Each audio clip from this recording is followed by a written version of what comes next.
un jour l'idée est venue de planter quelques pieds de vigne ici dans le jardin à l'arrière pour simplement faire voilà, une petite cuvée privée pour la famille ou pour les amis. Puis très vite on a eu envie de vouloir un petit peu se diversifier, faire des tests au niveau des vins de fruits notamment, en attendant la cuvée de réserve, parce qu'il faut savoir qu'il faut au moins 3 ans pour que les vignes puissent porter.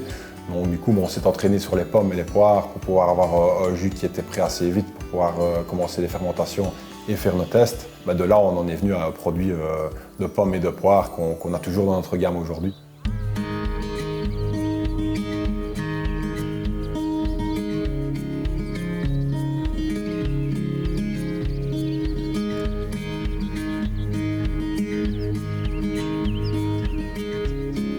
Vraiment sur des vins aromatiques, quand on croque une pomme ou une poire, on s'attend à avoir vraiment du fruité, de la fraîcheur. C'est ce qu'on veut vraiment retrouver dans nos vins.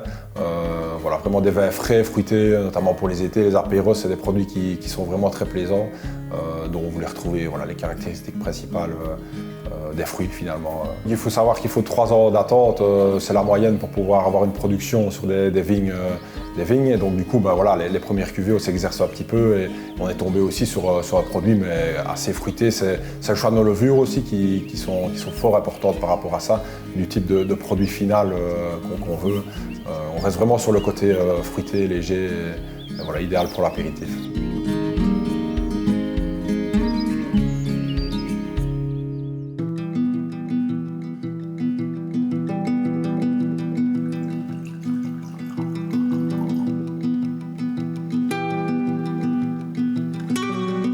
On est quand même sur 9 mois, c'est la moyenne générale d'une production de vin. Donc en 9 mois, il y a diverses étapes qui sont faites. Notamment on part de la fermentation, mais du pressage des fruits juste avant, des soutirages, de la mise en bouteille, de l'étiquetage. Donc il y a pas mal de travaux qui sont effectués tout au long finalement de l'année.